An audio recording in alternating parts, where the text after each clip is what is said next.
Hello, my name is Laura Columbus and I will be presenting a case report of a patient diagnosed with a congenital portosystemic venous shunt. Congenital portosystemic shunts are rare anomalies with an incidence ranging from 1 in 30,000 to 1 in 50,000 live births. These shunts cause portal blood to bypass the liver and drain directly into the systemic circulation. They arise from disturbances during embryological development when certain veins do not properly involate, or parts of the fetal circulation persist post-intrauterine life. Diagnosis is primarily accomplished using Doppler ultrasound, CT, and/or MRI, but serum arterial ammonia levels may also be useful. Because this anomaly is rare, there is currently no standardized therapeutic treatment algorithm. Multiple factors, including patient age, severity of symptoms, location and degree of shunt, and complications are considered when determining the appropriate treatment plan, which includes endovascular or surgical intervention. The following is a case of an asymptomatic congenital portosystemic venous shunt, which was found incidentally. A 67-year-old female presented to the emergency department complaining of hematuria and right-sided flank pain. She stated that the hematuria began 4 days prior. The following day, she noticed right-sided flank pain that radiated anteriorly to her abdomen. She described the pain as severe and would come in waves. This was associated with nausea and vomiting.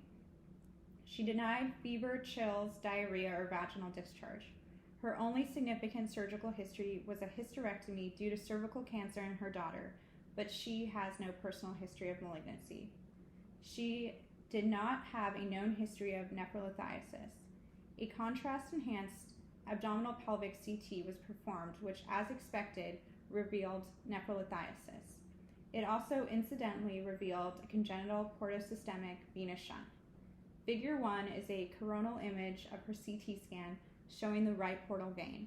The arrow is showing the early filling hepatic vein traveling away from the shunt. Figure 2 is an axial image of her CT scan showing the portosystemic shunt with both an opacified portal vein and hepatic vein. Figure 3 is a sagittal view, again showing the portosystemic shunt with both the opacified portal vein and hepatic vein. She was ultimately treated supportively for her renal calculi. At discharge, she was instructed that she would need surveillance of her congenital portosystemic shunt. Additionally, she would need to seek medical evaluation if she developed symptoms such as confusion, gastrointestinal bleeding, or ascites. Much like this case, congenital portosystemic shunts are often incidental findings. Once they are discovered, surveillance is important to ensure that a patient does not develop end organ damage due to the shunt. As previously described, a portosystemic shunt causes portal blood to bypass the liver and drain straight into a systemic vein.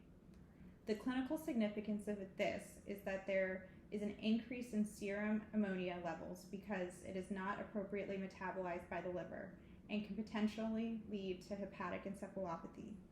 Additionally, the lungs receive a larger volume of blood at a given time, which can lead to pulmonary vascular disease. Given the anatomical complexity of these shunts, multiple different classification criteria are currently available.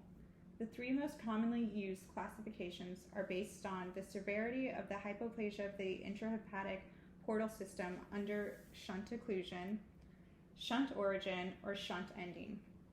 Treatment is recommended at the first indication of liver dysfunction, pulmonary hypertension, or any other organ dysfunction.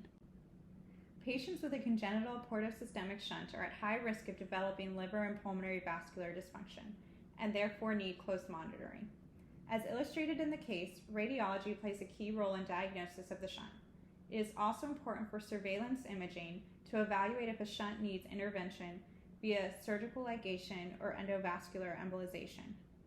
There is currently no standardized therapeutic approach on treating these anomalies, but with more research and exploration, it will help guide future management. Thank you everyone for listening to my presentation. I hope you learned something about portosystemic shunts.